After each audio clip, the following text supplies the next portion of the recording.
सत्य की खोज से जुड़े हुए सभी साधकों का हार्दिक अभिनंदन। और आज रात में बना रहा हूँ क्योंकि अचानक ऑफिस के बाद थोड़ी नींद आई, तो 1-2 घंटे सोने के बाद आँख खुल गई। अभी नींद नहीं आ रही है। अब आप सोचेंगे कि नींद नहीं आ रही है तो आप ये बनाने बैठ के। ऐसा नहीं है, क्योंकि अब YouTube पे तो क्या देखूं, कुछ बचा नहीं देखने के लिए। कभी कभी आ जाता है तो कुछ अच्छा कंटेंट देख लेता हूँ, लेकिन हमेशा अवेलेबल नहीं होता। एक बार सरसरी निगाह मार लेता हूँ, पर वो मूड नहीं है फिलहाल। और अभी उठा हूँ तो लग रहा है कि थोड़ा फ्रेश हो जाऊँ तो कुछ पढूं। फिर कुछ छोटी छोटी चीज़ें थी जो टॉपिक्स नहीं थे, तो मैंने कहा चलो फिर से एक दिल की बात वाला टॉपिक उठा के बनाया जाए। तो वीडियो शुरू करने से पहले फिर से वही अपील, क्योंकि एक तो आपका बहुत धन्यवाद। आपने जो हमारा लास्ट पॉडकास्ट था उसको बड़ा सराहा, बड़े अच्छे कमेंट्स मिले मुझे, और बहुत आप उसने उसको देखा, बहुत अच्छा लगा, लाइक्स भी बहुत हैं। और उसके बाद जो दृष्टा ही दृश्य है वो भी आपने बहुत अच्छी तरह से उसको सराहा, कमेंट्स भी दिए। आपका बहुत बहुत धन्यवाद। ऐसी ही आप यदि थोड़ा थोड़ा सहयोग मेरा करते रहें, जिसमें आपका सिर्फ एक क्लिक जाता है, तो ये आगे चलता रहेगा। और फिर वही अपील, हमारा सब्सक्राइब करें चैनल को, लाइक करें इसको। आपके लाइक और सब्सक्राइब से और शेयर करने से हम लोग ज़्यादा लोगों तक पहुंचते हैं। बाकी इसमें आपकी जेब से कुछ नहीं जाता है, और आप एक यज्ञ में एक आहुति आपकी डल जाती है कि हम और लोगों तक, आप जैसे जो लोग सुनना चाहते हैं इस चीज़ को, जो फंसे हुए हैं मैट्रिक्स में, उन तक हम पहुँचे, उनके कुछ सवाल के आंसर मिले। और जो लोग नए जुड़े हैं वो प्लीज़ टाइमलाइन पे जाके पुराने वीडियोस भी सुना कीजिए, उसमें भी बहुत कुछ कहा है मैंने। ये वही चीज़ें दोहरा दोहरा के बता रहा हूँ, ऐसा कुछ खास मेरे पास ज्ञान नहीं है, फिर भी हर वीडियो कुछ यूनिक हो जाता है। अब ईश्वर की कृपा है। बाकी हमारे डिस्क्रिप्शन में हमारा फेसबुक पेज है, वहाँ पर फ्रेंड रिक्वेस्ट भेजिए। और हमारा इंस्टाग्राम चैनल है, उसको फॉलो कर लीजिए। बाकी हमारी ईमेल आईडी, टेलीग्राम आईडी और व्हाट्सएप वहाँ पर दिया हुआ है डिस्क्रिप्शन में। किसी को जुड़ना हो तो वहाँ कांटेक्ट कर सकता है, कोई क्वेश्चन हो तो ईमेल कर दें। और जुड़ने की मेल या कोई भी मैसेज करने से पहले ये समझ लें कि मैं अब फ्री नहीं सिखाता हूँ। मेरा अपना चार्ज है 1000 रुपये महीना। यदि आप नहीं दे सकते हैं तो प्लीज़ मत करिए, क्योंकि आजकल बहुत सारे मैसेज आ रहे हैं, हमें सीखना है, हमें ज्वाइन होना है, और जैसे ही उनको पैसा बताया जाता है फिर वो गायब हो जाता है। हालांकि मेरी ऐसी आदत है, जब मैसेज आता है मैं जब पैसा बता देता हूँ उसके बाद मैं उस मैसेज को डिलीट कर देता हूँ कि भाई जिसको आना होगा आ जाएगा। ऐसी बात भी नहीं है, आते भी हैं वापस। और ये माइंड में सोच के आइए कि महीने 2 महीने में कुछ नहीं होने वाला। महीने 2 महीने में तो आप इंट्रोडक्शन भी सही से नहीं कर सकते। सही इंट्रोडक्शन होने में आपको 6 महीने लग जाएंगे, होने को चाहिए 1 दिन में हो जाए। डिपेंड करता है आपकी एलिजिबिलिटी कितनी है। तो और जो बहुत जैसे कुछ पीछे मेरे पास 4-5 नए लोग आए, उनमें से एक रेगुलर निकले, बाकी एक ने 1-2 दिन फॉलो किया फिर वो बंद कर दिया, और 2-3 तो ऐसे थे जो कभी उन्होंने कोई संपर्क रखा ही नहीं। आज भी वो हैं ग्रुप में, 30 के बाद वो हट जाएंगे, क्योंकि उनका जिसका पूरा 30 दिन का पैसा ले चुका हूँ तो बीच में नहीं हटा सकते। खैर, आगे इस पूरे वीडियो में इधर उधर की छोटी छोटी बातें होंगी, कोई टॉपिक नहीं है इसका, क्योंकि जो छोटी छोटी चीज़ें चल रही हैं दिमाग में उनको कंपाइल कर रहा हूँ इसमें। और अगर आपको पकाऊ लगे तो सर आई एम सॉरी और आप बीच में छोड़ना चाहें छोड़ दीजिए, और आपको लगे कि उसमें कुछ मैं बात सही कह रहा हूँ तो प्लीज़ आगे तक रुकिए, क्योंकि जो अगर बात समझनी है तो पूरी सुननी पड़ेगी। और छोटी छोटी चीज़ों में भी बहुत कुछ मिल जाता है। जैसे दृष्टा ही दृश्य में काम की बात मैंने मुश्किल से 2-3 मिनट की होगी मुश्किल से, लेकिन मुझे भी थोड़ा सा वीडियो बनाते बनाते बेकार की बातें करने की पता चल गई है कि किस तरह से बेकार की बातें करके बीच में एक कंटेंट डाला जाता है। तो मैं भी सीख रहा हूँ धीरे धीरे। लेकिन उसमें हमारे ग्रुप की एक सदस्य हैं आयशा, जिन्होंने मैसेज किया कि नहीं पकाऊ नहीं था, काफ़ी कुछ मिला। तो अच्छी बात है, मिलना चाहिए। कुल मिला के अगर आप 18-19 मिनट आधा घंटा किसी जगह वेस्ट कर रहे हैं, वेस्ट ही बोलूँगा, अगर आपको कुछ नहीं मिला तो वो वेस्ट ही है। अगर कुछ मिल रहा है देन ठीक है, आपने सही जगह इन्वेस्ट किया अपना टाइम, क्योंकि टाइम आल्सो इज एनर्जी। आप कहाँ पर अपना समय बिता रहे हैं। अब जैसे शॉर्ट्स देखते हुए कभी कभार मेरे भी हो जाता है, मैं शॉर्ट्स में लग गया, पता चलता है 1.5-2 घंटा निकल गया, पाया कुछ नहीं, बस स्क्रॉल करे जा रहे। शॉर्ट आपकी एनर्जी को बहुत ज़्यादा ड्रेन करता है। मैं अछूता नहीं हूँ, कभी कभी मैं भी बोर हो रहा होता हूँ, शॉर्ट पे लग गया तो घंटा 1.5 घंटा पता नहीं चलता और कुछ नहीं मिलता है। कभी कभार किसी शॉर्ट में कुछ मिल जाता है, ऐसी बात नहीं है, कहीं भी एनर्जी डालते हैं कुछ ना कुछ निकल आता है। खैर, बात शुरू करते हैं। बहुत बेकार की बातें हो गई, बहुत सारी भूमिका बांध दी। सबसे पहले मैं शुरू करूँगा, मैंने शायद कल बस परसों शायद इतना लिख दिया अपने ग्रुप में कि भाई आगे कुछ आमूल चूल परिवर्तन होने वाले हैं और things going to be change very heavily. 2030 तक बहुत सी चीज़ें बदलाव हो रही हैं और पॉलिटिक्स में कुल मिला के आपका बेवकूफ़ बनाया जा रहा है। तो अब चक्कर ये है कि जब आप ग्रुप में होते हैं तो आपको बड़ा संभल के लिखना चाहिए। अब उसमें कुछ लोग डर गए, कुछ लोग कुछ कहने लगे कि इसका मतलब डॉक्टर विलास की बातें ठीक थी, हमने उन्हें सुनना छोड़ दिया, अब तो हम न्यूज़ भी नहीं सुनते। तो भाई मैंने किसी को मना नहीं किया। हालांकि बाद में उन्होंने कहा कि अगर आपको बुरा, मुझे बुरा नहीं लगता किसी भी बात का, बस ये लगता है कि आप जरा भी कुछ कहो तो आप कहाँ से कहाँ जोड़ के निकल जाते हो।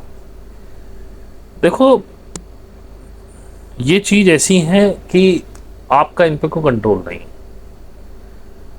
जिन लोगों के पास पावर है इस पूरे हिंदुस्तान की सरकारों को हिलाने की, जो इस मैट्रिक्स के थ्रू आपको आज तक चलाते आए हैं, स्पेशली ये मैट्रिक्स तब से ज़्यादा हावी हुई जब से आप रेडियो, टीवी, सिनेमा पे ज़्यादा डिपेंडेंट होने लगे। तो कहना चाहिए समथिंग 1960 और 70 के बाद से, 70 भी नहीं, 1980 तक भी इतना नहीं था, 1980 के बाद से कहना चाहिए ज़्यादा ये हुआ। हिंदुस्तान की बात कर रहा हूँ। जो सभ्य कंट्री, विकसित देश हो चुके थे, उनमें पहले ही शुरू हो गया था, क्योंकि मीडिया एक बहुत बड़ा इनका हथियार है आपको मैनिपुलेट करने का। तो आपके पास में कुछ नहीं है, आप सिर्फ वेट एंड वॉच कर सकते हैं।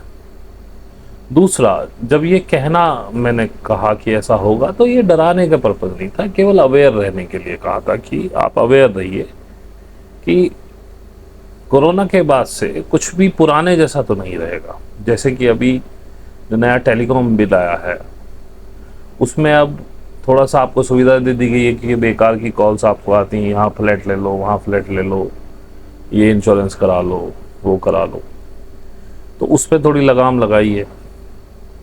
लेकिन उसके साथ एक चीज़ जोड़ी है, जैसे पहले टेलीकॉम कंपनी आपसे कहती थी क्या हम यहाँ टावर लगा दें आपकी ज़मीन पे, और आप कह रहे थे नहीं मैं नहीं लगवाना चाहता, सॉरी, तो वो नहीं लगा सकती।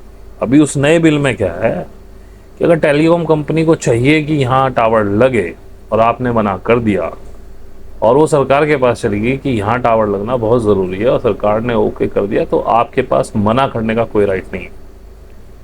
वो उसका किराया विराया सब मिलेगा आपको, वो भी टेलीकॉम कंपनी की मर्जी से मिलेगा, क्योंकि यू आर नाउ बाउंड, आप मना करने की स्थिति में ही नहीं,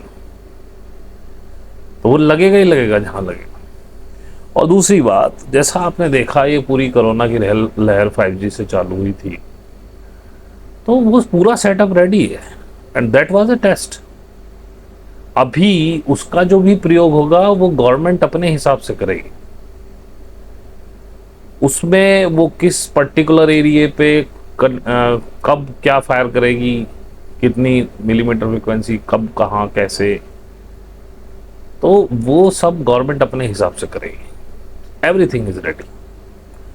अभी भारत न्याय संहिता 2023 के नाम से 1 जुलाई से वो लागू हो जाएगी। पुराने जो कानून थे 1860 वाले इंडियन पीनल कोड, वो ऑब्सोलीट हो जाएगा। एंड केवल एक लेटर ममता बनर्जी ने लिखा मोदी को कि ये लागू नहीं होने चाहिए, क्योंकि ये आपने सबको बाहर करके संसद से पास करा लिए, और उसमें 150 बिल करीब पास हुए थे, और वो राज्यसभा से भी पास हो चुके।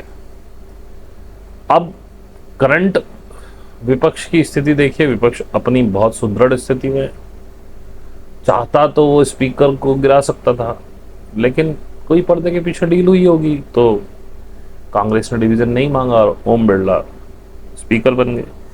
अब ओम बिरला स्पीकर बन के क्या करेंगे, तो आपने पिछली बार देखा है, तो अब भी वही चलेगा। पार्टियां टूट जाएंगी, हो सकता है अगले 2 साल में बीजेपी के पास फिर से बहुमत हो 300 से ऊपर का। तो ये मुझे लगता है कि ये सब लोग आपस में मिलके खेल रहे हैं, आपका सिर्फ बेवकूफ बनाया जा रहा है। अगर ये पार्टियां चाहें तो ईवीएम बंद हो सकती है, इन सबको पता है ईवीएम से खेल होता है।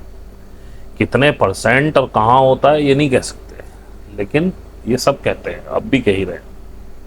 बेशक इतना बड़ा विपक्ष, इतनी बड़ी जीत मिली हो विपक्ष को, फिर भी कह ही रहे हैं, और वो सच भी है। शायद ईवीएम का खेल ना होता तो शायद है कि बीजेपी 220 पे 210 पे कहीं नहीं पड़ जाती, या 230 पे नहीं पड़ जाती। खैर, फिर भी कुल मिला के आम आदमी की पसंद मोदी तो है ही, क्योंकि वोट तो उसके नाम पे पड़ा है, इससे आप पीछे भी नहीं हट सकते।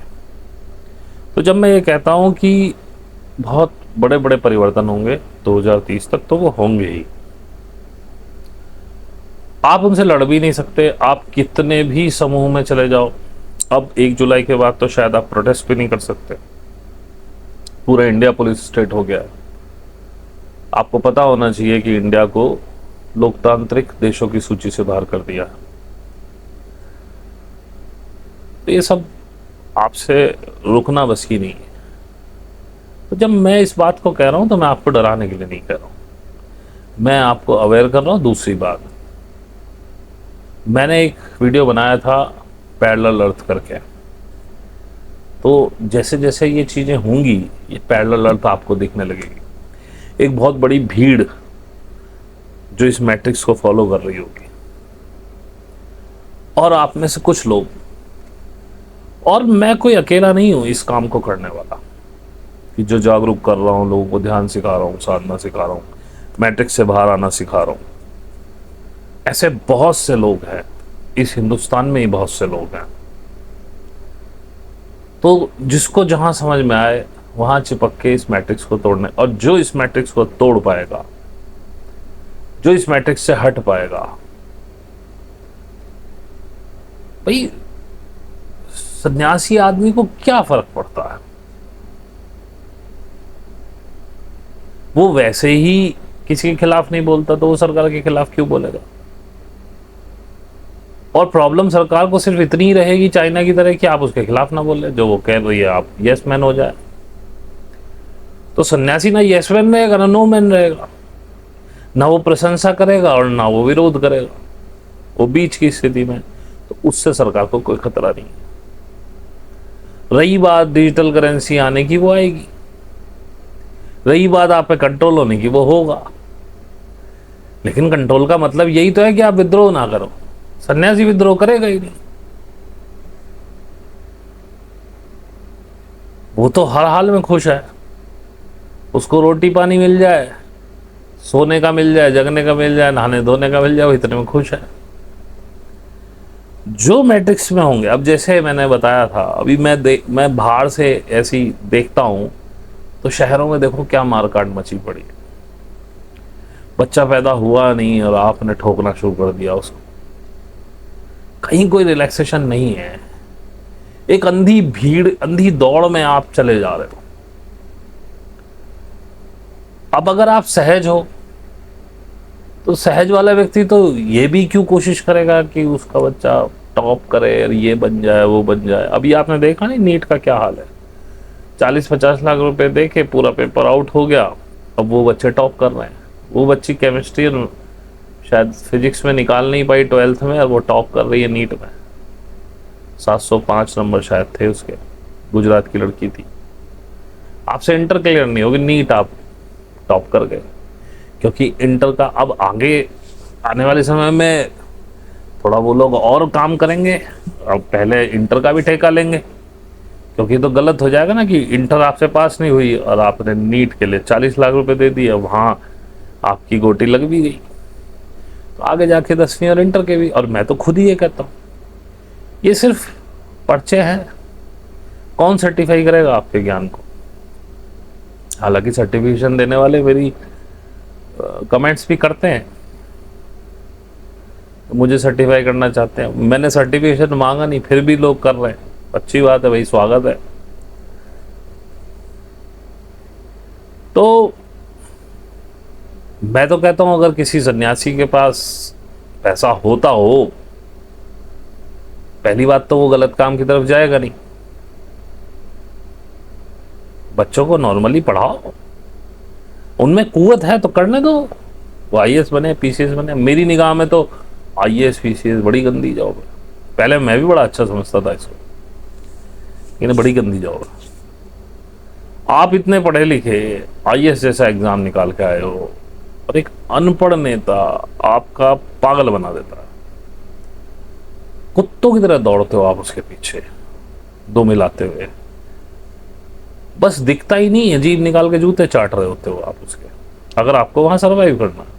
ऐसे बहुत से आईएएस हैं जिनका अंतरात्मा गवाही नहीं दी, उन्होंने आईएएस क्लियर करके पोस्टिंग होने के बाद छोड़ दी जॉब कि हमसे नहीं होगा। करप्शन आप वहां नहीं करोगे तो भी मारे जाओगे, करप्शन आपको करना ही पड़ेगा, क्योंकि ऊपर नेताजी तक पैसा पहुंच रहा।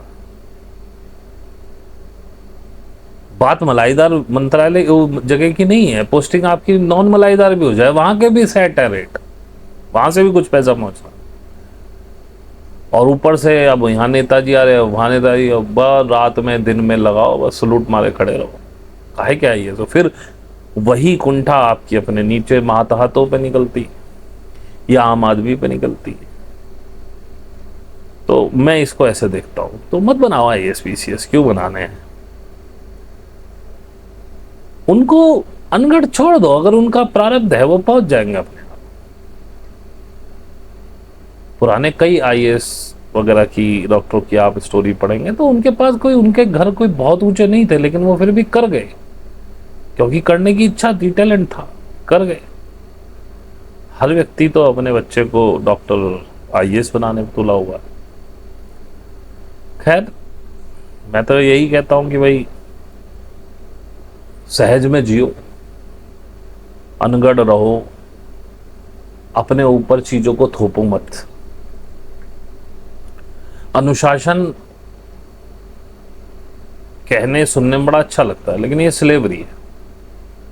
आप देखेंगे जितने माँ बापों ने अपने बच्चों को अनुशासन में रखा बचपन में, कोई उनके साथ नहीं रहता, रह रहा होगा तो उनको खूब अपने, अब वो अनुशासन में रख रहा होगा, क्योंकि तब आपके पास शक्ति थी, आज उसके पास शक्ति। अनुशासन होना ही नहीं चाहिए। आप जिसे वो कहते हैं ना, क्या अंग्रेजी में शब्द है, एनार्किस्ट बन के रहो, गलतियां करो, और उन गलतियों से जो आपको चोट लगेगी, आपके अंदर से एक अनुशासन पैदा हुआ, और वो अनुशासन क्योंकि आपके ऊपर थोपा नहीं गया है, उस अनुशासन में रहने में भी आपको कोई दिक्कत नहीं हो। आप उससे, क्योंकि वो आपका अपना अनुशासन है। अनुशासन ऐसे ही आना चाहिए, थोप के नहीं आना चाहिए।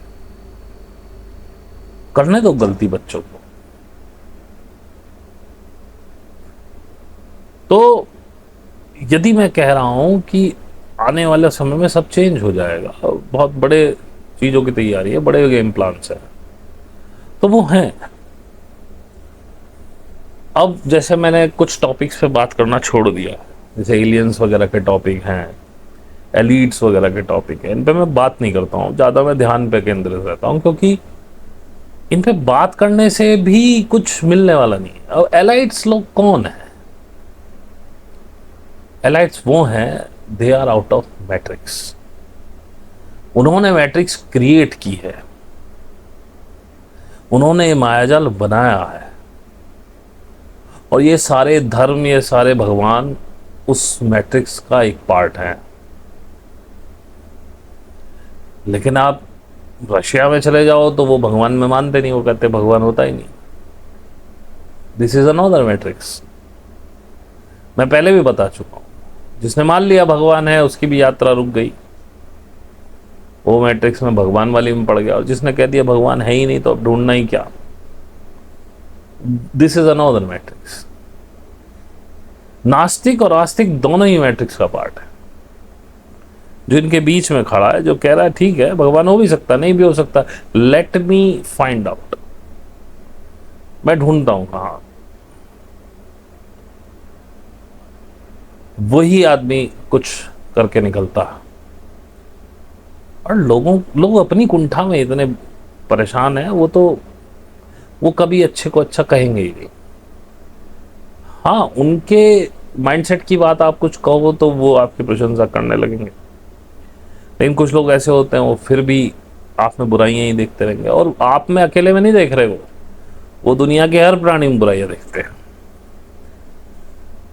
जैसे हमारे इस पे दृष्टा ही दृश्य पे एक सज्जन है, काफ़ी प्रेम करते हैं मुझसे, पहले भी काफ़ी कमेंट्स उनके आए जब मैं बुद्धा के बारे में बता रहा था, बुद्धा की सीरीज बना रहा था, तब बड़े अच्छे अच्छे कमेंट करते थे। मे बी हो सकता है कि बौद्धिस्ट हों। अभी मैंने वो बंद कर दिया। अब मैं जब ओशो पे बोलता हूँ, ओशो की चीज़ों से बोलता, तो उनको बड़ी कष्ट होता है। वो लिखते हैं उल्टी सीधी बातें, ओशो को कॉपी करते हो, फलाना ढिमकाना। अब बोले आप जिद्दू कृष्णमूर्ति को कॉपी वो कर रहे हो, ऐसे नहीं होता, फलाना ढिमकाना। अरे भाई तेरे को प्रॉब्लम क्या है? तो इतनी कुंठा में मुझे तुझे देख के दया आ रही है, मुझे तेरे पे कोई गुस्सा तो आ ही नहीं सकता। खैर गुस्सा धीरे धीरे खत्म हो रहा है, थोड़ा बहुत बचा होगा, निकल जाएगा वो भी। प्रयास मैंने किया नहीं गुस्से को हटाने का, ये अपने आप ही चला जाता है। एक साधक के मन मस्तिष्क से ये चीजें जाती रहती हैं। चेतना जैसे जैसे ऊपर उठती है, गुस्सा उससे निचली चेतना की चीजें। तो मैंने कहा भाई मुझे तेरे पे दया आती है, अपनी ओर ध्यान दे, लोगों की अच्छाइयां देखना शुरू कर। इतनी कुंठा में जिएगा तो सब में बुराइयां ही दिखती रहेगी। तो कहता नहीं, वो बात नहीं है, मैं आपके दोगलेपन के लिए लिख रहा हूँ। आप कितने अपने व्यूज लाइक्स बढ़ाने के लिए कितने दोगली बातें करते हो। अब भाई पहली बात तो तुझे कैसे पता?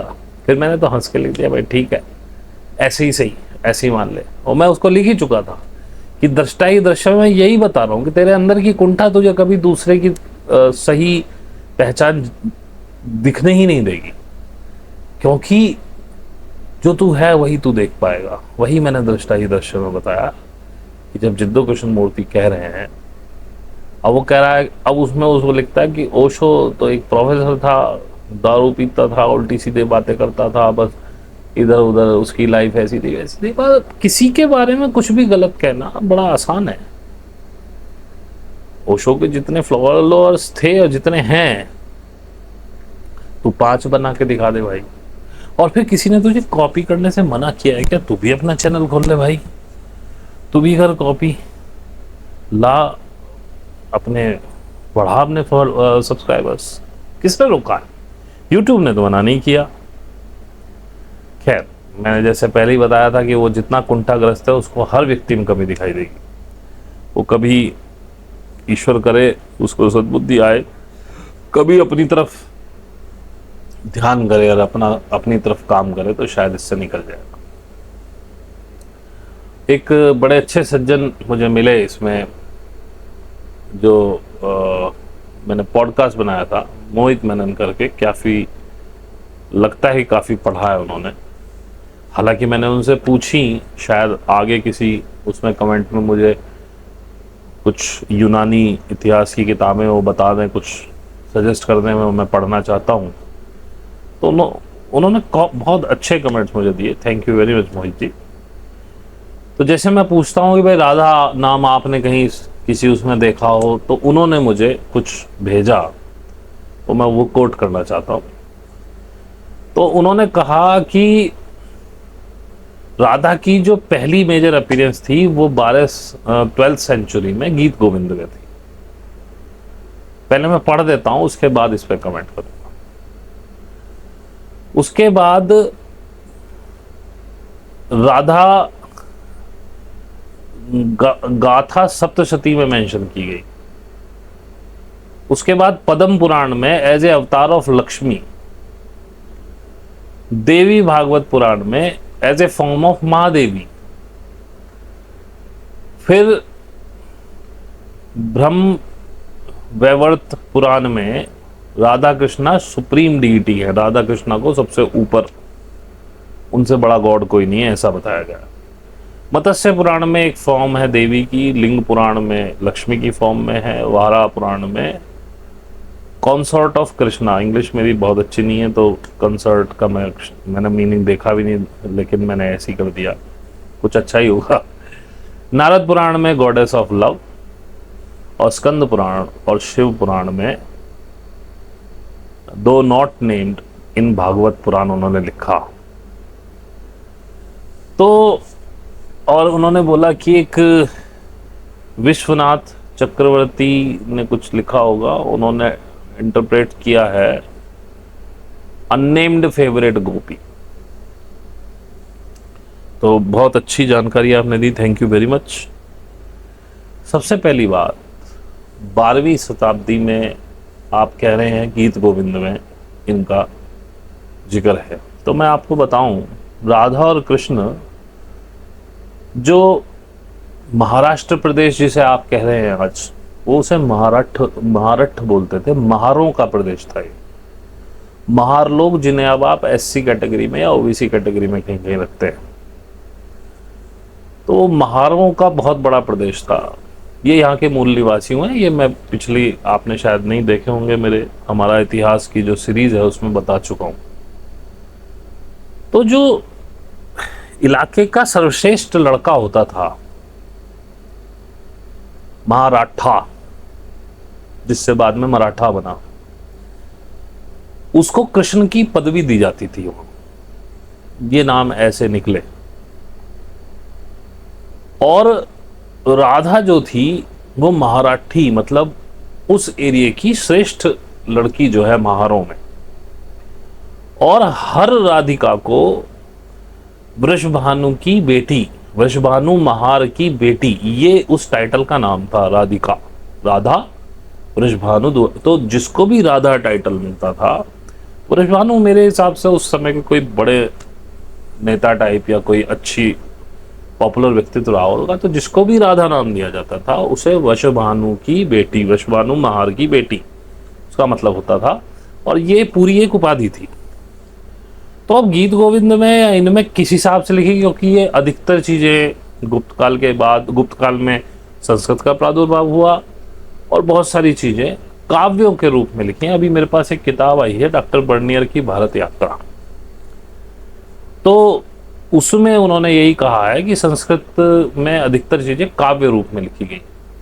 और जितनी भी हिस्ट्री आप देख रहे हैं अधिकतर गुप्त काल वगैरह की, ये काव्यों के रूप में लिखी गई है। उसमें कवि ने, अब कवि तो आपको पता है वो सूरज को धरती पे ले आए, आदमी को चांद पे ले जाए, तो कवि इसी तरह से करता है। तो बड़ी बड़ा चढ़ा के, अब जैसे शंकर विश्व विजय करके, शंकराचार्य की जो हम कहानी पढ़ते हैं, वो शंकर विश्व विजय करके वो भी एक नाटक है, ये मुझे अभी पता चला। तो आधे से ज्यादा कहानियां झूठी, फिर भी हम मानते हैं ठीक है हर जगह राधा का जिक्र है। लेकिन कृष्ण को एज ए भगवान, जो कृष्ण की लीलाएं जिन्हें कहते हैं, उनको पढ़ने का सबसे बड़ा पुराण कौन सा है? वो है श्रीमद् भागवत पुराण।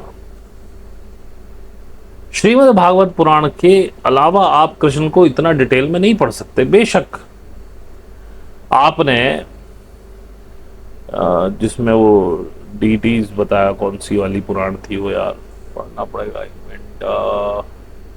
अवतार लक्ष्मी देवी मामा वैवर्त पुराण राधा, हाँ वैवर्त पुराण, जिसमें इनको सुप्रीम गॉड बताया लक्ष्मी राधा और कृष्ण को। दैट मीन्स ये बाद की परिकल्पना है भागवत पुराण की। अगर ये पहले रच गई होती, ये वैवर्त पुराण जो है पहले रच गई होती, तो शायद भागवत में इसका जिक्र होता। गीत गोविंद यदि पहले लिखा जा चुका होता, इन्हीं को किसी को पढ़ के किसी संत ने उठाया होगा और ये फेंक दिया पास और पकड़ लिया राधा को। आपका स्वयं का विश्लेषण, आपने स्वयं भी लिखा है बिल्कुल ईमानदारी से कि भागवत पुराण में इसका जिक्र नहीं है, जबकि आपने कहीं देवी पुराण, मत्स्य पुराण, लिंग पुराण आदि किसी को बाँचते हुए देखा है कि शिव पुराण तो फिर भी बच जाती।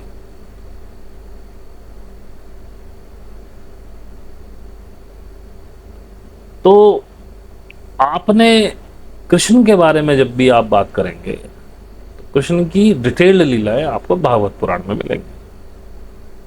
अब ये मत कहिएगा कि मैं अपने आप को सही ठहराने की कोशिश कर रहा हूँ। आप अगर राधा को मानते हैं बिल्कुल मानिए, मैंने भी बहुत माना है। मेरी यहाँ तक की जर्नी की एक बहुत बड़ा पार्ट राधा और कृष्ण के थ्रू मैं यहाँ तक आया हूँ, क्योंकि ये मानता हूँ मैं कि भक्ति योग भी पहली सीढ़ी है इसकी। लेकिन जब तक आप एक्सट्रीम भक्ति में ना चले जाओ, ये एक्सट्रीम योग में ना चले जाओ, ये दोनों ही गलत है। एक्सट्रीम किसी भी चीज का नहीं। जब आप भक्ति योग है, भक्ति एक स्टेप है, उस स्टेप पे आने के बाद आपको योग में आना होता है। और जब आप योग की तरफ जाएंगे तो ये सब चीजें खत्म हो जाती। अब जो भक्ति में ही लीन हो गए और वो घंटियां बजा रहे हैं मंदिरों की, मंदिरों में सिर पटकने से, घंटियां बजाने से ना किसी को भगवान मिला ना मिल सकता। वो आपके भाव जगाने का। अब जैसे मेरे पास बहुत से लोग हैं जो सीख रहे हैं, वैसे कहते रहेंगे आप गुरु हैं, हालांकि मैं कहलवाना नहीं चाहता, ना मैं हूं, मैं हमेशा मना करता हूं। लेकिन मैं देखता हूं कि भाव नहीं है गुरु के, कुछ एक दो में होंगे तो होंगे। मैं कई बार उनसे कह चुका हूं कि हम यहाँ 60-65 लोग हैं, 50 भी मान लें। अगर 50 भी जागरूक है तो कम से कम मेरे वीडियो पे आप लाइक ही कर दिया करो। कोई बहुत बड़ी बात तो है नहीं, देखते तो वो भी है सारी वीडियोस। लेकिन भाई साहब मेरे पास पहले आप लाइकों की संख्या देखिए, 12-14, उसमें भी मुझे उम्मीद है कि मेरे ग्रुप वालों में से 5-7-10 नहीं किए होंगे। तो ये भाव आपको भक्ति में मिलता है। पहले भाव जरूरी है आगे बढ़ने के लिए। अब उतनी तेजी से आगे नहीं बढ़ पाते हैं, अब भाव मैं कहां से लाके दूं तुमको? भक्ति तुमने कभी की नहीं। अब जिसने की है उसके पास वो भाव है। उसके बाद जब वो योग में प्रविष्ट हुआ तो जो भाव भक्ति से मिले थे तो वो उसको सहायता करते हैं। तो मैं भक्ति का, इन राम कृष्ण, राधा कृष्ण, सीधा बीता, मैं इनका किसी का ये नहीं कह रहा हूं कि इनको नहीं भजना चाहिए, या ये भी एक रास्ता हो सकता है अगर आप खुली आंख से चल रहे हैं। लेकिन जैसे मैंने कहा, कई बार मैंने उदाहरण दिया, आपको दिल्ली से लखनऊ जाना है अपने किसी रिश्तेदार घर, तो घर से आपको कोई टैक्सी, रिक्शा, बस रेलवे स्टेशन तक लेनी पड़ेगी। वो पहला वाहन था, वो छोड़ना पड़ता है। फिर रेल में बैठे, लखनऊ पहुंचे, फिर रेल भी छोड़नी पड़ेगी। तो भक्ति एक वो व्हीकल है जिसको छोड़ के आप, अंतिम व्हीकल आपका साधना। और साधना बहुत से लोग कहते हैं सूक्ष्म शरीर में होता है, चक्रा सूक्ष्म शरीर के फलाना ढिमकाना। अगर चक्रा सूक्ष्म शरीर में होता है, सब कुछ सूक्ष्म शरीर में ही होता है, तो फिजिकल शरीर को उसके लिए मेहनत क्यों करनी पड़ती है? क्यों ध्यान में हमें बैठना पड़ता? क्यों साधना में हमें बैठना पड़ता? साधना का नाम ही यहां से निकला कि आपकी फिजिकल बॉडी को आपको साधना है। जो नाड़ियां आपकी बंद पड़ी हैं, उन नाड़ियों में से, उन नाड़ियों को खोलती है ये, और आपको सारे चक्रास अपनी बॉडी पे, फिर फिजिकल बॉडी पे क्यों महसूस होते हैं जब फिजिकल बॉडी में है ही नहीं? वाइब्रेशंस आपको अलग अलग चक्रों के उन्हीं पॉइंटों पे क्यों महसूस होती है? मैं इससे उल्टा कहता हूं, मैं ये कहता हूं ये पूरी फिजिकल बॉडी को साधना ही है। जिस दिन आपकी बॉडी, आपका माइंड इसको 100% यूज कराने की ये साधना है, इसलिए बॉडी को साधना पड़ता है। इस एनर्जी को साधे, ये एनर्जी आपकी पूरी बॉडी को 100% एक्टिवेट करती है। अब इसमें कुछ तंत्र मार्ग हैं, वो स्पेशल सिद्धि देते हैं। अब मैं अपना बैकग्राउंड देखूं तो मेरी कुंडलिनी जो एक्टिवेट हुई, या एक्टिवेट हो सकता है पहले भी रही हो, पहले थोड़ी बहुत हो गई, लेकिन जो उग्र हुई वो तंत्र मार्ग से हुई। मैंने कई बार बताया, मैंने महालक्ष्मी साधना की, काफी कठिन थी। उसके बाद मैंने जो महसूस किया है वो उग्र हुई बहुत ज्यादा, और उसमें शरीर पे भी कष्ट होता है, लेकिन मार्ग थोड़ा तेज हो जाता है, स्पीड थोड़ी फास्ट हो जाती है। मुझे पता नहीं था उस समय कुंडलनी वंडलनी का कुछ भी, जब मैं वो कर रहा था। मैं तो सिर्फ पैसे के लिए कर रहा था, मैं परेशान था बहुत। लेकिन उसने, अब जब यूनिवर्स ने कुछ साध रखा हो तो वो आपको उसी तरह की चीज़ों में डालता है। जैसे मैं हमेशा कहता हूँ, जब आप दुखी हो रहे हैं, बहुत परेशान हो रहे हैं, आप टूट रहे हैं, दैट मीन्स यूनिवर्स कह रहा है अब आ जा मेरी तरफ, अब देख, अब ये संसार कुछ नहीं। तो अच्छी बात है, आपने मुझे बताया कि बहुत जगह राधा का जिक्र है, लेकिन मैं ये सब फिर भी इसलिए कहता हूँ कि कहीं उनका महादेवी की तरह जिक्र आप बता रहे हैं, कहीं देवी की तरह, कहीं लक्ष्मी की तरह बता रहे हैं, कहीं सुप्रीम डीटी बता रहे हैं। लेकिन जैसा राधा को दिखाया जाता है रास, उसके बाद जो ये लोग, मतलब भागवत में कहीं लिखा हुआ नहीं है, लेकिन एवरीबडी जो भी कथावाचक है, जो सत्ता कर रहे हैं, वो राधा और कृष्ण की लीलाएं आपको बता रहे हैं। फिर ये कहां से आई? दैट मीन्स ये सब इनके दिमाग की उपज है, और कहीं लिखी भी गई है तो भागवत पुराण के बाद लिखी गई। अगर इसका जिक्र होना था तो सबसे मेन भागवत पुराण में होना था। हालांकि मैं तो यही मानता हूं कि ये, क्योंकि ये सारी कहानियां ही हैं, भागवत पुराणे तो जितनी भी हैं सब कहानियां। अब आपने लिखा उपनिषद 500-700 BC में लिखे गए थे, मैं इस पर कोई बहस तो नहीं करना चाहता, लेकिन बिल्कुल कंपाइल, आपने शब्द लिखा कंपाइल, बिल्कुल लिखे नहीं गए थे। लिखा तो वेद को भी गुप्त काल में गया, जब संस्कृत को भाषा मिली, लिपि मिली, सही से व्याकरण मिली। संस्कृत पुरानी भाषा है, पहले मैं मना कर देता था, मैं मानता हूं वैदिक काल से संस्कृत चल रही, लेकिन उसकी लिपि, क्योंकि धम्म लिपि में तो इसको लिखना ही असंभव है, संस्कृत को नहीं लिख सकती धम्म लिपि, तो ये वर्बल चलती रही, इसको कोई लिखने वाला रूप नहीं मिला। अब वेद में पढ़ रहा हूं, मुझे ऐसा कमेंट नहीं करना चाहिए, पर मैं कह रहा हूँ सबसे बकवास पुस्तक मैंने जो पढ़ी होगी आज तक वो ऋग्वेद। प्रथम मंडल पे हूँ, कुछ नहीं हो रहा है, केवल स्तुतियां गाई जा रही हैं, कभी अग्नि की, कभी वायु की, कभी इंद्र की। और ऋग्वेद पढ़ने के लिए आपको इतना दिमाग में ठान लेना चाहिए कि बेबीलोन से ऊपर का पार्ट जो है, मेसोपोटामिया से ऊपर का पार्ट, वहीं स्वर्ग है, और वो पूरा पार्ट अंतरिक्ष है। जो उधर से लोग आए हैं, गोरे रंग के हैं, वो देवता हैं। जो हिंदुस्तान के मूल निवासी हैं वो असुर हैं, दैत्य हैं, दानव हैं, दस्यु हैं। उसमें असुर का जिक्र है। एक्चुअली असीरियन उधर सभ्यता हुई है, और उनके आपस में लड़ाइयाँ खूब हुई हैं, तो मे भी कुछ घृणा के पात्र रहे होंगे, वहाँ के लोगों को असुर कहा जाता था। तो जैसे घृणा में आप किसी को कुत्ता, सुअर, गधा ऐसे कहते हैं, तो वो लोग यहाँ के लोगों को असुर कहते थे। उन लोगों को खुश करने के लिए यहाँ के जो मूल निवासियों को, वो उन्हीं से ब्राह्मण लोग दान लेते थे, और उन्हीं को फिर इंद्र जब वहाँ से आया है, वृत्तासुर सबसे पहले, वृत्तनाग उसका नाम था, उसने ऊपर बांध बनाए हुए थे नदियों के, जिससे सिंधु घाटी सभ्यता को पानी मिलता था, बढ़िया फसलें वसलें होती थी। क्योंकि ये लोग सब जान गए थे सारी टेक्निक्स। आई ये भी सब मेसोपोटामिया से ही है, लेकिन सिंधु घाटी सभ्यता के टाइम पे आई। हालांकि ये मुझे नेक्स्ट उसमें बनाना था पार्ट, हालांकि इसमें थोड़ा सा हल्का सा बता रहा हूँ, इस पर बड़ा बनाऊंगा किसी समय। तो इनको सब टेक्निक्स इरिगेशन वगैरह की सब पता थी। इंद्र ने वो बांध तोड़ दिए और जो पानी का वेग ऊपर से आया है उसने सिंधु घाटी सभ्यता को बहुत नुकसान पहुंचाया।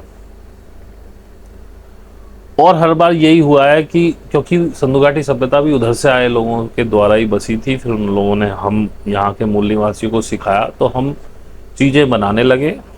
उस समय भी ट्रेड होता था सिंधु घाटी सभ्यता में। उनके पास सोना था, हमारे पास कैपेबिलिटी थी चीज़ों को बनाने की, हम यहाँ से बना के बेचते थे, वो सोना बेचते थे। वही सोना लूटने के लिए फिर इंद्र आता है। ये अब देखिए कहाँ से, सिंधु घाटी सभ्यता से यही चीज़ चल रही है। उसके बाद आगे बढ़ते हैं हम, तो जब हमारा ये मौर्य काल गुप्त काल ये सब चल रहे थे, उस समय हमारे पास मसाले थे, मसाले के बदले में हम सोना लेते थे, या हम जो रेशम बेचते थे उसके बदले में सोना लेते थे। अब वो सोना दे दे के उसके बाद फिर आ जाते हैं वो में लूटने।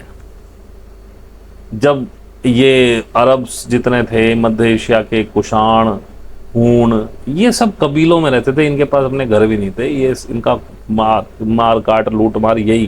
जब इनको पता चला हिंदुस्तान में सोना, ये भी भागे। अब यहाँ के जितने सबसे ज्यादा बेचारे परेशानी होती थी उसको तक्षशिला के राजाओं को, सब वहीं से घुसते थे, फिर लूट मार के ले जाते थे। उसके बाद जब सब हुआ, जब मुगल आए, मुगलों को कहना चाहिए कि वो लूट मार के, उससे पहले जो ये तैमूर वैमूर थे ये तो लुटेरे थे, गौरी वगैरह ये आए लूट के ले गए। लेकिन जब मुगल आए, मुगलों ने देखो सब अपनी करने में कोई कसर नहीं छोड़ता, मेरे कोई मुगलों से कोई प्रेम नहीं है, लेकिन फिर भी मुगलों ने पैसा यहाँ खर्च किया। वो सोच रहे थे कि हम यहाँ शासन करेंगे, जैसा उन्होंने रोम में सब कब्जा लिया था उस समय, रोमन एम्पायर को, और भी जगह की सल्तनतें उन्होंने कब्जा ली थी। तो वो सोच के आए थे कि हम यहाँ वो करेंगे। तो इतना, वो जो लुटेरे थे वो तो लूट के ले गए, लेकिन जो शासन करने आए थे उन्होंने इतना लूटा नहीं, बल्कि जो मुगलों का जमा, उन्होंने सोना अपने महलों में लगवा लिया। आप आगरा फोर्ट में जाकर देखो, आपको समझ आएगा। पिघला पिघला के अंग्रेज ले गए, अंग्रेज लूटने आए थे। अंग्रेजों ने बहुत खींचा हमारे यहाँ से सोना वगैरह। हमारे यहाँ बड़ी बड़ी रियासतें थी, छोटी मोटी रियासतों के पास भी बहुत सोना हीरा जवाहरात होता था, सब लूट के ले गए, वो लूटने आए थे। उसके बाद फंसा दिया तुम्हें लोकतंत्र में। अब लोकतंत्र में पहले आपको लोन देते हैं, फिर आपको काम सिखाते हैं, फिर आपके इंडस्ट्रियल रेवोल्यूशन आता है, फिर आप एक्सपोर्ट करने लगते हैं, अब फिर वही सोना कमाते हैं आप। उसके बाद अब इनके पास बहुत अच्छे टूल है, जब से आप वैश्विक अर्थव्यवस्था में डुल गए, वो एक झटका देते हैं। जैसे जब 9/11 हुआ था तो अर्थव्यवस्था सही चल रही थी, सब कुछ टॉप पे चल रहा था, इन्हें झटका देना था। 9/11 के नाम पे इन्होंने पूरा बाजार गिरा दिया, और अपने स्टेक्स सेट होते फिर बाजार अप हो गया। कोरोना में इन्होंने सब कुछ गिरा दिया, क्योंकि जो बड़े बड़े एलीट्स हैं उनको कई कंपनी में स्टेक्स खरीदने होते हैं। अब वो ऊंचे रेटों पे क्यों स्टेक खरीदेंगे, और ऊंचे रेटों पे कंपनी स्टेक खरीदे बेचेगी भी क्यों। जैसे कि अभी जो हिंडनबर्ग रिपोर्ट आई थी, अडानी के शेयर्स गिरे, अंबानी ने खरीद लिए। अब अडानी भी काम कर रहा है तो अंबानी के लिए कर रहा है। ये लोग इस तरह से काम करते हैं, आप इनको कहां तक समझेंगे। And elites are out of matrix, वही मैं कह रहा हूं, ये लोग ऑलरेडी मैट्रिक्स से बाहर है, इसीलिए इनको फर्क नहीं पड़ता किसी को मारने में। पहले मेरे को जब समझ नहीं थी, जब नया नया मैं शुरू हुआ था, मुझे बड़ा बुरा लगता था, मुझे एलिट्स बुरे लगते थे। Elites are doing absolutely fine, क्योंकि एलिट लेवल पे भी दो क्लासेस हैं, अच्छी और बुरी। ये मैंने आपको पहले भी बताया था, जब मैं जिक्र करता हूँ 1950 का, कि जब एलियंस आए थे, अच्छे एलियंस थे, उन्होंने कहा कि ये सब बम्स वम्स मत बनाओ। हिरोशिमा नागासाकी के बम विस्फोट के बाद उनका, हम आपको बताते हैं खुश कैसे रहा जा सकता है, हम आपको चीज़ें देंगे, लेकिन ये सब नहीं करना। तो उस समय का जो प्रेसिडेंट था यूएस का, नाम भूल गया, देख लेना 1950 में कौन था, मैं अक्सर उसका नाम भूल जाता हूँ। वो रेडी हो गया, उन्होंने कहा आपके पास बुरे एलियंस भी आएंगे, वो आपको वार वगैरह की टेक्नोलॉजी देंगे, उसमें मत पड़ना। उन्होंने कहा ठीक है। लेकिन जो इनका MJ-12 ग्रुप था यूएस का ही, अब चक्कर ये कि आप सोचेंगे एलियंस उनके पास क्यों गए, हिंदुस्तान क्यों नहीं आए? तो यार अगर एलन मस्क को हिंदुस्तान में कुछ करना है तो नरेंद्र मोदी के पास जाएगा क्या आपके पास जाएगा? तो विश्व की पावर को जो हैंडल कर रहा है वो उसके पास जाएगा। उस समय यूएस को लगता था कि ये केवल हमारे पास आए। MJ12 का जो हेड था उसने डोरे डाल दिए उन पे, नेगेटिव वालों पे। उन्होंने पूरी टेक्नोलॉजी ली। उनको लगता था ये हमारे ही पास है, लेकिन वो क्योंकि दो बड़े पावर होल्डर्स थे उस समय, एक यूएस, एक यूएसएसआर रशिया, वो रशिया के पास भी गए थे। अब वो तो खुलासा तब हुआ जब यूएस ने कुछ टेस्ट किया और रशिया ने भी टेस्ट कर दिया, और उनका इनके पास कैसे टेक्नोलॉजी पहुंची। तो ये गंदे एलियंस। तो ऐसी एलिट क्लास में भी अच्छे बुरे दोनों हैं। तो जब आप साधना से मैट्रिक्स को पार कर रहे हैं, you are a good one, good elites, you are also elite. अगर आप साधना कर रहे हैं और इस मैट्रिक्स को तोड़ के बाहर आ रहे हैं, you are a good elite, they are a bad elite. वो जबरदस्ती लोगों पे कब्जा करना चाहते हैं सुप्रीम रहने के लिए। तो गुड एलिट है, वो किसी को कब्जा नहीं करना चाहता, वो अपने साम्राज्य का राजा खुद है, वो उसमें खुश है। जैसे डायोजनीज का जो किस्सा सिकंदर के टाइम में है, और मैं यही समझाने की कोशिश कर रहा हूं, सिंधु घाटी सभ्यता से अब तक कुछ भी नहीं बदला है, केवल आपके रहन सहन के तरीके बदल गए। इलेक्ट्रिसिटी ईजाद हो गई है, मोटरें चल गई हैं, इलेक्ट्रिक बस हो रही है। इलेक्ट्रिक बस 1950 में चल रही थी जापान और यूएस में, फिर ये आइडिया ड्रॉप किया गया। खैर ये आगे की बात है। अब आपके पास एसी आ गए हैं। उस समय शायद आप हाथ से ही पंखे हिलाते थे, किसी ने सोचा भी नहीं था। आपने देखा होगा मुगलों के टाइम में रियासतों में बाहर एक बंदा होता था, अक्सर गूंगे और बहरे व्यक्ति को, बहरा तो कम से कम होना चाहिए, उसको लेते थे ताकि वो बातें ना सुने। वो बाहर बैठा बस पंखा हिलाता रहता था। रात और दिन की ड्यूटी लगती थी तो लेटे लेटे पैर से हिलाता रहता था। वो एक पंखा ऐसे ऐसे हिलता था, बस उससे हवा आती थी। उनकी अलग टेक्निक्स थी। जो पुराने महल हैं उनमें देखो संगमरमर की जालियां होती थी बड़ी बड़ी, उससे हवाओं को ठंडा करते थे वो लोग। तो गर्मियों में उनके जो सभा भवन होते थे चारों तरफ खस की टट्टियां लग जाती थी और उसमें पानी गिरता रहता था, तो हवा जैसी आती थी, ठंडी ठंडी आती थी। अलग अलग टेक्निक्स थी। आज हमारे पास इलेक्ट्रिसिटी है, हमारे पास मोटर पंप्स हैं, हमारे पास एसी है, दुनिया भर की टेक्निक हमारे पास। बहुत कुछ खोज लिया है हमने, साइंस ने तरक्की की है। आपको क्या लगता है ये अचानक से किसी को दिमाग में आ गया, उसने कर लिया? ये सब टेक्नोलॉजी बाहर से आई। सिर्फ टेक्नोलॉजी बदली है, हमारे रहन सहन के तरीके बदले हैं, मानव वही का वही है, उसी मैट्रिक्स में फंसा हुआ है। मैट्रिक्स अलग अलग तरह से अलग अलग समय पर तैयार की गई है। असली खेल ये हुआ ज़्यादा, ये ईसा की शताब्दी जब चालू हुई है उसके बाद से ज़्यादा हुआ। और अब आप देखिए जैसे नूह की पहाड़ है, आट्राहासिस करके आप सर्च कीजिएगा, ये आट्राहासिस करके सुमेरियन सभ्यता का वो है, उसमें वो बाढ़ बताई गई। उसके बाद किसी ने उसे नूह की बाढ़ बता दिया, किसी ने कुछ बता दिया, कहीं बता दिया कि वाराह अवतार वह पृथ्वी को पानी से बाहर ले आया। भाई जब पृथ्वी है अंतरिक्ष में, कहीं पानी नहीं है, वो कौन से पानी में घुसी हुई थी? तो मैंने उसमें क्लियर किया है पिछले अपने एक हमारा इतिहास वाले उसमें, कि बेबीलोन से ऊपर की जो काफ़ी भूमि थी उसमें पानी भर गया था, वो निकल नहीं रही थी, वाराह जाती थी वहाँ। उसको वरुण, जिसे हम ब्रह्मा कहते हैं, यूनान में उसका कुछ और नाम होगा। ब्रह्मा विष्णु महेश का कॉन्सेप्ट वहीं से आया। मोहित मेनन जी ने मेरे को लिख के भेजा, थैंक यू फॉर दैट। तो वहाँ वरुण ने उनको बोला, वो इसके खोद पे जमीन वमीन खोदने के काम में वो थे, उन्होंने कहा भाई इसको इस तरह से इसमें पानी को खाली कर दो।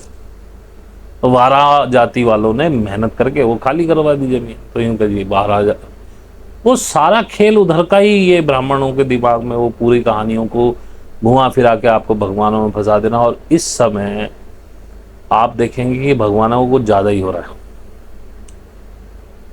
मेरे बचपन में मुझे याद है जब मेरी परदादी पहली बार, मतलब मेरी परदादी उस समय तो काफ़ी होने लगी थी पूजा, लेकिन शायद मेरे जन्म से कोई 10-5 साल पहले से ही ये शुरू हुआ था ज़्यादा। तो हाँ, इसमें सॉरी मैं बीच में जिक्र कर दूं, शायद 1920 के आसपास राजा रवि वर्मा ने पहली बार हमारे देवी देवताओं को शक्लें दी। वो शायद अजंता एलोरा की गुफाओं में घूम रहे थे और उन्हें देख के अपने तैलीय चित्र बना रहे थे। सारे बौद्ध जो चित्र थे तारा के, बोधिसत्व तारा के, अवलोकितेश्वर के और भी जो थे, वो सारे उन्होंने अलग अलग भगवानों के नाम पर ठोक दिए। उससे पहले आपके भगवानों का कोई चित्र ही नहीं था, उनकी कल्पना बस आप कर सकते थे, लेकिन उनकी कोई रूप रंग नहीं था, रूप रंग आकार नहीं था। राजा रवि वर्मा ना होते तो आज आप या कोई और होता XYZ, शायद वो राम को किसी और तरह से दिखाता, कृष्ण को किसी और तरह से दिखाता। तो मैं ये कह रहा था कि मेरी जो परदादी थी उन्होंने पूजा पाठ शुरू की। मेरे परदादा कुछ ज़्यादा नहीं करते थे, दादाजी भी ज़्यादा नहीं करते थे, पापा बहुत करते थे, उनसे ज़्यादा मैं करता था। तो ये भी एक ईगो का विषय हो गया था। तब मैं बड़े छाती चौड़ी करके 1 घंटे की पूजा करता हूँ मैं रोज। ये ईगो, क्योंकि अधिकतर लोग इन चीज़ों को ईगो की वजह से ही करते हैं। तो ये धर्म कर्म जितना भी है, स्वर्ग नरक, this is also a part of matrix. जिसने ये सब मैट्रिक्स तोड़ ली, ही इज अ लाइट। लेकिन वो अपने साम्राज्य का खुद राजा होता है, उसको किसी पे शासन करने की आवश्यकता नहीं, वो अपने आनंद में मगन है। फिर जब तुम साधक हो, कुछ भी चेंज हो, तुम्हें कोई फर्क नहीं पड़ेगा, तुम बस मैट्रिक्स से दूर रहो। मैट्रिक्स नहीं है, वो वही है कि जैसे आप हो वैसे हो। जितने पुरानी चेतना के पैटर्न्स आपके पास पड़े हुए हैं, जो पैदा होने के बाद से पहले ही आपके पास थे, जब आप अपनी माता के गर्भ में थे, जब भी मिल गए थे, उनको भी तोड़ना है, शून्य करना है। और मैट्रिक्स को पहले समझो, जानो। साधना से जो आपकी चेतना की वाइब्रेशंस बढ़ती हैं, आप हाई वाइब्रेशंस में जाते हो, जिसे वो जो चेतना का चार्ट है उसमें दिखाते हैं, नंबर्स दिए हुए हैं मेगाहर्ट्ज पे, इतने हर्ट्ज से इतना मेगाहर्ट्ज जो भी है, वो वाइब्रेशन आपको साधना से ही मिलेगी। और जब तक वो नहीं मिलेगी तब तक आपको जो मैं कह रहा हूं वो समझ नहीं आएगा। अगर आपको समझ में आ रहा है तो you are vibrating on that vibration, तो फिर आपको देर करने की आवश्यकता नहीं है। मैं ये नहीं कह रहा हूं आप मुझसे सीखिए, कोई और गुरु आपको मिलता हो जो फ्री में सिखा सकता हो। मैंने सिखाना बंद कर दिया है फ्री में, बिकॉज मैं आप ही लोगों से सताया हुआ हूं। आज से कुछ महीने पहले मेरे वीडियोस उठा के देखो, मैं कह रहा हूँ भाई ठीक है आ जाओ, आपकी मतलब मेरी 1000 रुपये फीस है, आपको आपकी नहीं है क्षमता, आप 250 दो, जो भी दे सकते हो, मैक्सिमम 500 दो, आ जाओ। कोई नहीं आया। अभी आएंगे बड़े चौड़े होके कि हमको सीखना है। जहाँ मैं पहला सेंटेंस अब ये लिखता हूँ, पहले मैं कहता था चलो बात करते हैं। अभी एक लेडी से बात हुई काफ़ी दिन पहले, बड़ी ओशो की वो थी और बड़ी अच्छी अच्छी बातें हुई आपस में, बट ठीक आई विल डेफिनेटली ज्वाइन, ये वो फलाना। मैंने उनको भाई इतनी कन्विंस्ड है और इतनी समझदार लेडी लग रही है तो मेरे हिसाब से करेंगी, वरना मैं अपनी UPI ID भी नहीं देता हूँ। मैंने UPI ID दे के, और मेरी आदत है मैं UPI ID दे के वो चैट ही डिलीट मार देता हूँ कि भाई अब जिसको करना होगा वो आ जाएगा वापस। अच्छा, मुझे उनकी कोई प्रतीक्षा भी नहीं है, पर मैं एक उसके लिए बता रहा हूँ कि इतनी सारी बातें, इतनी लंबी चौड़ी बातें होने के बाद भी अभी तक वो पता नहीं कहाँ घूम रही है। मैं इस संभावना से भी इनकार नहीं करता कि वो कल को आ जाए, स्वागत है। लेकिन मैं एक बात कह रहा हूँ, आओ तो मूड बना के आओ। मैं 1000 रुपये से कम अब किसी कीमत पर सिखाने वाला हूँ नहीं, क्योंकि यहाँ देखो 1000 रुपये देने के बाद भी लोग सीरियस नहीं है। 2 बंदे केवल 1 मीट में आए, सुन के समझ के चले गए। अभी तक ना उन्होंने ये पूछा कि हमें दिक्कत आ रही है, हम नहीं कर पा रहे। भाई मैं तो तुम्हारे पास नहीं आने वाला हूँ, बेशक आप मुझे फीस दे रहे हो, मैं सिखा ही रहा हूँ सबको। आपको ही पूछना पड़ेगा कि हमें दिक्कत आ रही है। जब आप में इतनी भी जागरूकता नहीं है तो आप कर ही नहीं सकते, इसमें आगे बढ़ ही नहीं सकते। अब बहुत से लोग हैं 1-1, 1.5 साल सीख के हाथ जोड़ के चले गए। अब वो कर रहे हो नहीं कर रहे हो, I am not concern about. कर रहे हो तो बहुत अच्छी बात है, नहीं भी कर रहे हो तो मुझे क्या फर्क है, आपकी जीवन आपकी जिंदगी। हम तो डायजनीज की तरह बैठे हुए हैं भैया, हमारे इसका अब वही कई। हाँ, अच्छा याद आया, टॉपिक थोड़ा बड़ा हो रहा है कि दिल की बातें अक्सर लंबी जाती। आपका मन करे सुनते रहिए, आपको आनंद आ रहा हो नहीं आ रहा हो तो जयराम जी की आराम करिए। तो हम तो डायजनीज की तरह आनंद ले रहे हैं। बहुत से लोग कहते हैं अभी एक, हालांकि अब कम आते हैं, लेकिन एक किसी का आया, आप पैसों में कैसे सिखा सकते हैं, पैसे लेने वाले तो धूर्त फलाना ढिमकाना। तो मैं अभी इसी में जो डॉक्टर वर्नियर की भारत यात्रा बुक है उसमें वैसे ही देख रहा था, काशी का जिक्र था, आज ही आई तो मैं वैसे ही काशी का वो पर्चा आया तो मैं पढ़ने लगा। तो उसने कहा काशी जो है हिंदुओं का बड़ा पवित्र क्षेत्र है, वो औरंगजेब के काल में यहाँ आया था, यूनान का बंदा था। तो उसने अपना यात्रा वृत्तांत लिखा है। तो उसने कहा मैंने काशी में देखा, यहाँ एक, यहाँ की जो पंडित कास्ट है वही ज़्यादा पढ़ती है और इसी में पठन पाठन होता है। और यहाँ काफ़ी पंडितों के घर हैं और वो घर में रह के ही वो बच्चे पढ़ते हैं। अक्सर हर एक के पास 5 से 6 बच्चे होते हैं, कोई बहुत प्रकांड हो तो 12 से 15 तक लास्ट। और उन्होंने कहा कि यहाँ के जो राजा सामंत वगैरह हैं वो इन बच्चों का और इन पंडितों का खर्चा उठाते हैं। तो महाराज कभी भी ये फ्री नहीं था। उससे पहले भी मैंने इतिहास में पढ़ा है, गुप्त काल वगैरह में पढ़ा है, गुप्ताज में ब्राह्मणों का बहुत उत्थान हुआ। गुरुकुलों को भूमियां दी जाती थी, बड़ी बड़ी क्षेत्र दिए जाते थे जहाँ वो खेती कर सकते थे, वहाँ से अनाज उत्पन्न होता था। उसके बाद जो नगर के श्रेष्ठी होते थे, बड़े लोग पैसे वाले होते थे, खुद राजा भी गुरुकुलों को दान दक्षिणा देता था, उनके खाने पीने रहने सहने का पूरा इंतजाम वो देखता था। उस समय में छात्र को फ्री सिखाया जाता था, because someone else is bearing the cost. Cost हमेशा से थी। इस दुनिया में जन्म लिया है, बिना कॉस्ट पे किए कुछ भी नहीं मिलेगा। और आप अगर इतने ही रूढ़िवादी हैं तो आप बताइए कि आपने क्या शिक्षा फ्री में ली थी?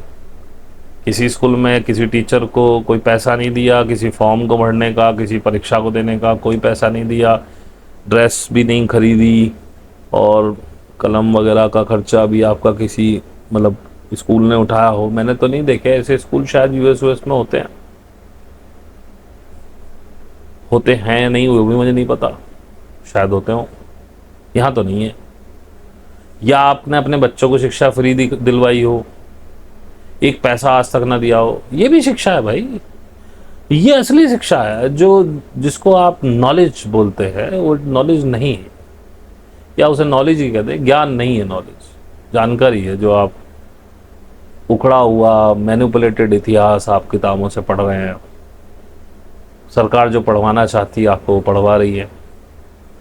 अब जिस हिसाब से शिक्षा नीतियाँ चेंज हुई हैं, जो बीजेपी चाहती है वो आप पढ़ेंगे, पढ़ना ही पड़ेगा, क्योंकि पहले जो कांग्रेस चाहती थी वो आप पढ़ रहे थे। मैं ये नहीं कह रहा हूँ कि वो भी सही ज्ञान था, ज्ञान ये है ही नहीं, ज्ञान तो आपके अंदर से आएगा। तो महाराज जब आप अपने बच्चों की शिक्षा के लिए, अपनी शिक्षा के लिए पैसा दे सकते हैं, तो भाई यहाँ पे मेरे लिए कोई किसी ने जमीनें दान नहीं दी, और आप पहल करिए, आप दीजिए 10-20 बीघे जमीन, मैं उससे खर्चा निकाल लूंगा, उसके बदले कुछ लोगों को फ्री सिखाऊंगा। और फिर पद्धति पुरानी होनी चाहिए, फिर यूट्यूब से क्यों सीखेंगे, वहीं बना दूंगा एक कमरा सा, उसका भी दान दीजिए, वहीं वो करेंगे, भिक्षा मांगेंगे या जो भी करेंगे। फिर पुरानी पद्धति से चलते हैं ना, भेजिएगा, आप भी आइएगा सीखने, वहीं मैं बैठूंगा, चरण दबाइएगा मेरे, गुरु हूंगा मैं। फिर बात आप लोग अपने हिसाब से चीजों को मोल्ड कर लेते हैं। देश काल परिस्थिति का आपको ज्ञान नहीं कि आप किस परिस्थिति में रह रहे हैं, किस देश किस काल में रह रहे हैं। शिक्षा मॉडर्न चाहिए, ज्ञान उन्नत चाहिए, पर टेक्निक आज से 2.5 साल, मतलब बाकी चीजें 2,500 साल पुरानी हो। कुछ दिमाग लगाओ यार। अपन को नौकरी भी चाहिए, रिश्वत भी चाहिए, धंधा भी बढ़िया होना चाहिए, उसमें बेईमानी ईमानदारी सब करेंगे, पर कोई स्पिरिचुअलिटी की बात करे, कथावाचक को दे देंगे, मैं कथा करने वाला होता तो मुझे अच्छे पैसे देते कथा करने के, घर बुला के खाना भी खिलवाते, दक्षिणा भी देते। वो पैसा नहीं है।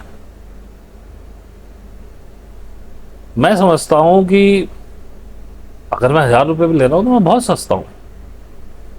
अगर मैं कहीं, कई लोग ऐसे करते हैं कि वो कुछ दिन का 5-7-10 दिन का एक बना लेते हैं बंच, और उसमें लोगों को रजिस्ट्रेशन करके कुछ पैसे जमा करने होते हैं, क्योंकि वहाँ के रहने खाने का खर्चा भी होता है और आने जाने का अलग लगता है, टाइम आपका अलग वेस्ट होता है, और आप घर बैठे इसे सीख रहे हैं। तो मैं समझता हूँ इससे सस्ता कुछ हो नहीं सकता। लेकिन भाई अपनी समझ है सबकी, मुझे आपकी समझ से कोई लेना देना नहीं है, लेकिन मैं आदत से मजबूर हूं क्योंकि सिखा रहा हूं, पता नहीं किसी का मतलब कब जल जाए, इसलिए कह दे रहा हूं। बाकी ना मुझे उम्मीद है आपसे, ना मैं चाहता हूं कि आप बदलें। आप जैसे हैं वैसे रहिए, मुझे कोई फर्क नहीं पड़ता। जैसा मैंने कहा, ये पूरा वीडियो ही जो मेरे दिल में कुछ बातें हैं उनके लिए, क्योंकि बीच बीच में निकलती रहनी चाहिए। क्योंकि जब हम किसी स्पेसिफिक टॉपिक पे बोलते हैं तो हम उस टॉपिक में बंध जाते हैं, फिर हम बाहर नहीं जाते। इसमें मेरे जो दिल में आ रहा है मैं कहता चला जा रहा हूँ, जो दिल में आ रहा है। जैसे अभी थोड़ी देर पहले हल्की सी दिल में, क्योंकि विचार अभी मैं भी काबू नहीं कर पाया हूँ। जिस दिन काबू कर लूंगा मैं कहीं और होऊंगा। मैं भी इस मैट्रिक्स को तोड़ने के प्रयास में ही चल रहा हूँ। आप ये मत समझिए कि मैंने मैट्रिक्स तोड़ ली।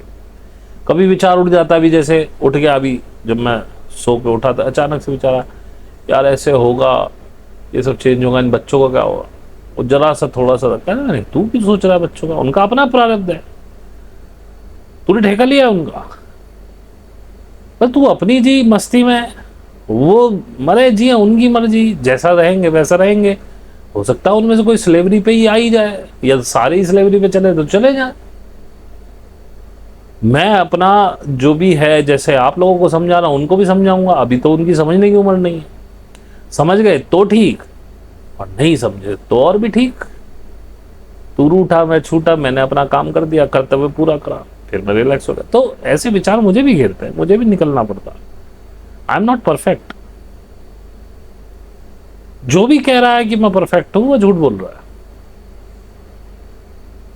क्योंकि जब वो परफेक्ट हो जाएगा, ये कहने वाला कौन बचेगा कि मैं परफेक्ट हूं।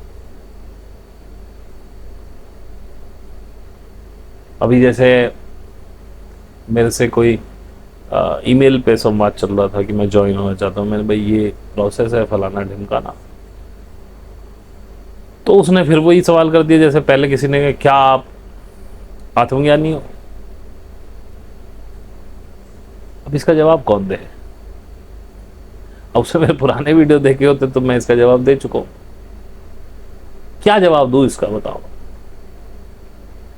अगर मैं कहूं कि मैं आत्मज्ञानी हूं तो भी मरा, और मैं कहूं मैं नहीं हूं तो भी मरा। अब जो आत्मज्ञानी है वो कैसे कहे कि मैं आत्मज्ञानी, वो किस मुंह से कहे, वो कह भी कैसे सकता है। उसको पता ही कैसे चलेगा कि तू आत्मज्ञानी हो गया। और यदि वो कह रहा है कि मैं आत्मज्ञानी नहीं हूं तो सारी बात ही खत्म होगी। फिर तो कहने सुनने के लिए कुछ बचा ही नहीं।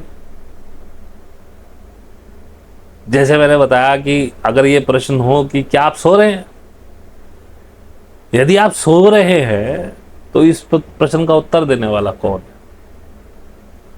इस प्रश्न का केवल एक ही उत्तर हो सकता है, नहीं। क्या आप सो रहे हैं, नहीं। क्या आप आत्मज्ञानी हैं, नहीं। क्योंकि जिसको पता है कि तू नहीं है वो नहीं कह सकता, लेकिन वो नहीं बोलता नहीं। खैर, जो नहीं है वो कह भी दे नहीं, लेकिन आप इस यात्रा में हैं। अब आप ना तो इस पोजीशन में कि आप कह सके कि आप आत्मज्ञानी नहीं है, कुछ तो आपने पाया ही है, तो आप नकार कैसे सकते हो। जैसे कहते हैं कि वो आधी कच्ची नींद जिसे कहते हैं, कच्ची नींद में आपसे कोई पूछे कि क्या आप सो गए, आप जानबूझ के चुप रहते हो। आप सुन तो रहे हो, लेकिन आपको पता है अगर तू बोला तेरी नींद गई, अब उसमें कोई दोबारा पूछ ले, खैर वो तो नींद का अलग मैटर है, वो नींद की बात कर रहा हूँ, दोबारा पूछ ले आप फिर चुप लगा जाते हो, वो चला जाता है, फिर आपको नींद आ जाती है। सुना आपने कि उसने पूछा कि आप सो रहे हैं, लेकिन अगर जैसे ही आपने कहा नहीं या हाँ, आपकी नींद चल खत्म हो जाएगी। तो ये प्रश्न ना पूछा करिए। अब देखो 1 घंटे 5 मिनट में बोल गया हूं, पता नहीं क्या क्या मैंने बोला, मुझे भी याद नहीं, बस था मन में कुछ चीजें चल रही थी तो मैंने आप सबको बता दी। अब करने को ये एलिट्स की बातें, एलियंस की बातें करते रहें, इनका कोई कोई अंत नहीं है। लेकिन मैं बिना मतलब कि आपको कोई आस्था, कोई ऐसी चीज जो मैं जानता नहीं हूं अच्छी तरह से, मैं भी पढ़ के ही बता रहा हूं, ये सारी चीज पंडित गिरी की है, मैंने भी कहीं से पढ़ी है ये सारी चीजें जो मैं बातें बता रहा हूं एलिट्स वगैरह, ये एलियंस वगैरह के बारे में। मेरे पास अनुभव नहीं है इन चीजों। जब मैंने बुद्ध को पढ़ा तो मैं समझ में आया, ये बहुत अच्छा सूत्र था बुद्ध का कि जो चीज आपने देखी नहीं, अनुभव नहीं करी, वो एग्जिस्ट नहीं करती, उसके दिमाग मत लगाओ। तो उस पर ही चलना शुरू कर चुको। अब हाइपरों की कुछ भी बातें बताई जा सकती हैं, कुछ भी अनर्गल बातें बोलते रहो जिनका कोई सबूत आपको कभी जिंदगी में नहीं मिलेगा। अब मैं बात करने लगूं आपसे लेमुरिया की और वो क्या था अटलांटिस की, क्या जानोगे आप उसके बारे में? मेरे पास भी जो इंफॉर्मेशन है वो मैंने किसी बुक से पढ़ के ली है। आपको ऐसी फेरी टेल्स में जाना है, आप डोलोरस कैनन पढ़ लो, बहुत सारी एलियन की गाथाएं मिल जाएंगी आप, जो आपको सही लगेंगी। अब हो सकता है सही भी हो, पर हमने एक्सपीरियंस नहीं की। पहले मैं बहुत बोल रहा हूं इन बारे में, और ये मैं इनको, इनकी एग्जिस्टेंस को मैं डिनाई भी नहीं करता हूं। और जब आप बात आउट ऑफ मैट्रिक्स की कर रहे हो, तो इस आउट ऑफ मैट्रिक्स में जैसे मैंने कहा 2 तरह के लोग हैं, अच्छे और बुरे। आपको क्या लगता है ये मुकेश अंबानी मैट्रिक्स में है, अडानी मैट्रिक्स में है? नहीं, बिकॉज ये मैट्रिक्स तोड़ चुके हैं, इनको नहीं फर्क पड़ता है कि कितने लोग मारे जाएंगे अगर इनका फायदा हो। अगर ये मैट्रिक्स ना होते तो अडानी कभी भी मध्य प्रदेश छत्तीसगढ़ के जंगलों को नहीं कटवाता। हमारी खदानों में बहुत कोयला है, उसे नहीं निकाला जा रहा है। एक नई खदान खुदवाई गई है अडानी के लिए, और वो खुद भी उसने पूरा जंगल तबाह कर दिया,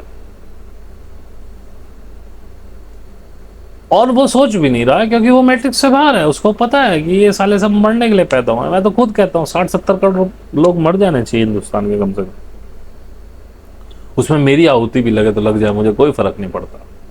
भीड़ बहुत हो चुकी है यार, और ये लोग प्लान कर चुके हैं। अभी कोई वर्ल्ड वार का जुगाड़ नहीं बन पा रहा है सही से, और कहीं ना कहीं यूनिवर्स भी चाह रहा होगा कि भाई बहुत लोग ये, और जितने ज्यादा लोग होंगे इनको ये भी पता है कि मैट्रिक्स को पावर मिलेगी, लेकिन अब जितने ज्यादा लोग होंगे वो कंट्रोल करने भी भारी हो जाते हैं, तो ये बराबर करते रहते हैं इसको।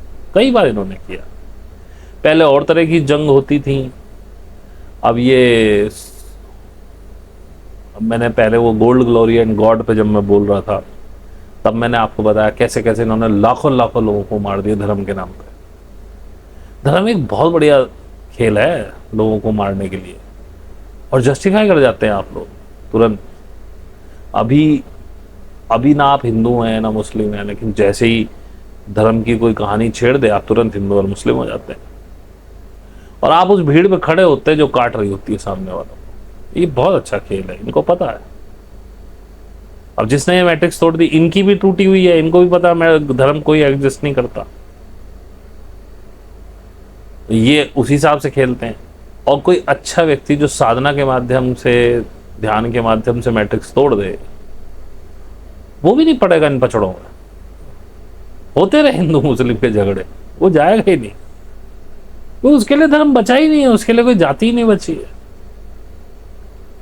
मेरे यहाँ किसी भी धर्म का, किसी भी जाति का व्यक्ति आए, मेरे को कोई फर्क नहीं पड़ता। हम बड़े प्यार से बात करते हैं, उसको बिठाते हैं, चाय वाय पिलाते हैं, पहले तो वंस अपॉन ए टाइम हुआ करता था कि कोई मुस्लिम आ जाए, उसको चाय पिला दी तो उसका कप अलग धो धा के रखो। अब कुछ नहीं है। हमारे घर के बर्तनों में हम उसको चाय नाश्ता जो देना वो देते हैं, कोई भेदभाव नहीं। क्यों करें, सब मनुष्य हैं। चलिए, अब मुझे भी क्योंकि सोचना पड़ रहा है, तो इसका मतलब मेरे अंदर का जो गुबार था सब निकल गया। और जो अंत तक रुके हों उनका पहले तो बहुत बहुत धन्यवाद, क्योंकि इतनी सारी बकवास सुनने के लिए भी धैर्य चाहिए, कलेजा चाहिए। और जो रुके हों और उन्हें कुछ अच्छा लगा हो तो प्लीज़, हालांकि इस पर लाइक और सब्सक्राइब मांगना नहीं चाहिए मुझे, क्योंकि मेरे दिल की बातें थी, मैं बोले जा रहा हूँ, आप सुने जा रहे हैं। लेकिन आपको अगर कुछ मिला हो तो आप सब्सक्राइब करें, लाइक करें, शेयर करें। और हमारे इंस्टा को फॉलो करिए, फेसबुक को करिए। सीखना चाहते हैं तो पहले माइंड में डाल लें कि 1000 रुपये उसकी फीस है। अगर आप नहीं दे सकते हैं तो don't waste your time and mine also. और अगर दे सकते हैं, मन में सीखने की उत्कंठा है, इच्छा है, मैट्रिक्स को तोड़ने का मन है, खुशी से आनंद से जीना चाहते हैं, इस लाइफ को एंजॉय करना चाहते हैं, ये सारी चीज़ें साथ साथ ही होती हैं, तो आपका स्वागत है। नहीं तो आप अपना कोई और गुरु ढूंढिए। यदि आपको ऐसा लगता है कि हम फ्री में सीखें, कोई फ्री में सिखा रहा हो तो सीख लीजिए। अगर आप तब भी इस लाइन पे आते हैं, I will be very much happy. और अगर आपको मेरी बातों में कुछ अच्छा लगता है तो जुड़े रहिए, अपना देखते रहिए, सब्सक्राइब कर लेंगे, वो घंटी वाला बटन दबा देंगे, ऑल कर देंगे उस पर, तो आपको नए नए वीडियोस की वो आती रहेंगी। और मेरा एक दूसरा चैनल भी है, इन सर्च ऑफ ट्रुथ, उस पर भी ये वीडियो जाता है, थोड़ा लेट जाता है उन पर। तो इन सर्च ऑफ ट्रूथ और सत्य की खोज ईश्वर की ओर, अब ये दोनों पैरेलल हो गए हैं। पहले उस पर कुछ अलग मैटर जाता था, इस पर कुछ अलग, तो अभी आप दोनों में से एक पर ही रहिए जिस पे भी आप हैं। पुराने वीडियोस को देखना शुरू करें जो नए लोग जुड़े हैं, तो उससे बहुत कुछ आपको मिलेगा। इसी के साथ आपका बहुत बहुत धन्यवाद मुझे इतनी देर झेलने के लिए। Thank you very much.